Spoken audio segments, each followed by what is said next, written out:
Hi, this is Jundo. Welcome to Tree Leaf, and I'm here to declare that I do not believe in Buddha. That might be shocking to some people, as if a Catholic priest were saying he didn't believe in Jesus, but it's just the same. I don't believe it. A lot of the stories about Buddha are baloney. They're made up fables. They're the products of human imagination. Have you ever read some of those Mahayana sutras? They're ridiculous. There are stories of Buddhas with fantastic powers in worlds that, well, even the best fiction writers, the best Hollywood special effects guys would be hard-pressed to beat some of the incredible things that are written in those sutras. And I don't believe them. I think human beings made up those stories because they were trying to show how fantastic the Buddha was. They went overboard.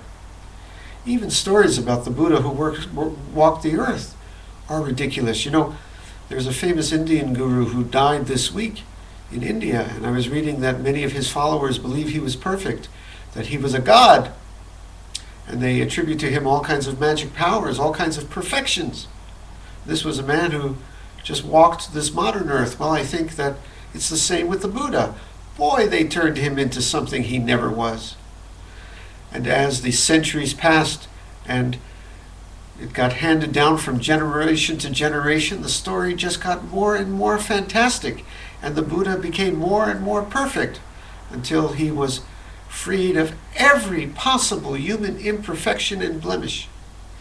He was beyond all ability to, well, be human, to break a precept, to have a bad thought, because he's the Buddha. Well, I'm saying baloney. I wanted to use a different word, but there is a precept against it. I don't believe in such a Buddha. So you might say, how can I sit here and in my Buddhist robes with a Buddhist statue behind me and call myself a Buddhist priest if I don't believe in such things? Oh, that's because I believe in Buddha. What you say? Aren't you being contradictory? Well, this is Buddhism. This is Zen after all. So sometimes contradictions are not the contradictions they seem. First off, even if the Buddha was just a guy, which is what I believe, those wonderful teachings are freedom, the Four Noble Truths, the Eightfold Path, the ability to be non-attached,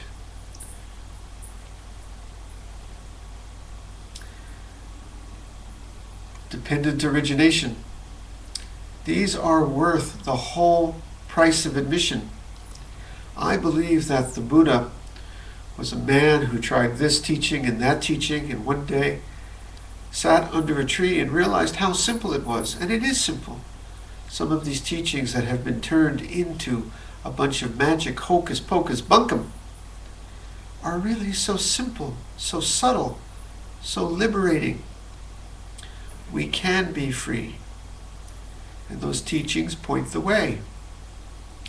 Now, I believe that a lot of the fantastic stories of Buddhas and Bodhisattvas who can fly through the sky, multiply into the millions and billions, and have lifetimes that stretch from timelessly from, well, I believe that they do have value.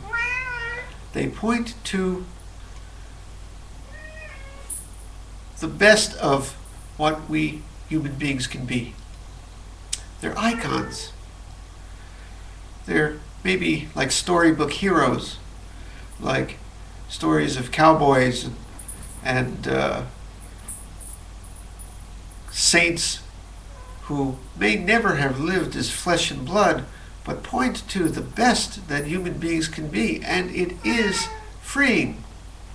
Bodhisattvas such as Canon, who I spoke about this week, represent the compassion that's in all of us, just the same as I believe in the devil, even though I really don't believe in the devil. But I do believe in the devil because I've seen him in human beings. So in that sense, I believe in the Buddha, and I believe in the Bodhisattvas. But there's a way in which I do believe that Buddhas are beyond breaking the precepts, beyond all obstructions. I don't believe in perfect Buddhas, but I believe in Buddhas who are, shall we say, perfect beyond all human thought of perfection or imperfection. I don't believe in Buddhas who can never make a mistake, but I believe in a vision of reality where there is no separate self to make a mistake, no error possible, nothing in this world that needs to be added or taken away to fix the truth that exists. In that sense, I believe in Buddha. Better said, I don't believe in Buddha, I know Buddha. There's that realm where no violence is possible. So who could ever break the precept on killing? Nothing can be taken. Nothing need be taken. There is no one to take, nor person to have something lost. So the precept on stealing can never be broken. When we drop all thought into the realm of emptiness, that is Buddha. That is liberation. That is more wondrous and fantastic and magical than anything that some storybook writer could ever cook up. This is something we can all experience for ourselves.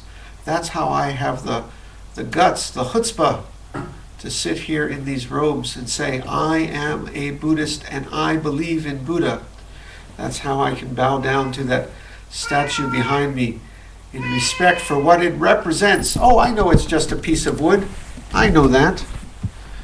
But yet that Buddha statue stands for the liberation that can be tasted in this practice. It frees us. I believe that Buddha was just a man. But I believe there's nothing wrong in being just a man. Even just a man can find liberation. And that's what Buddha the man found sitting one day under a tree. That is more wondrous than countless Buddhas flying through the sky. That is more wondrous than Buddhas who are the size of mountains, the size of worlds, the size of galaxies. In this practice we discover the true miracle, the true magic is in the most ordinary. Scratching your nose, petting the cat, living, breathing, dying is a miracle. I don't need some funny story in a book to tell me that. I don't need some made-up Buddha to tell me the truth and beauty of this practice. So, taking off throwing away the toys, shall we say, the glittery wrapping paper, we find the true jewel that was here all along. The priceless pearl. It's real. Shall we sit with that?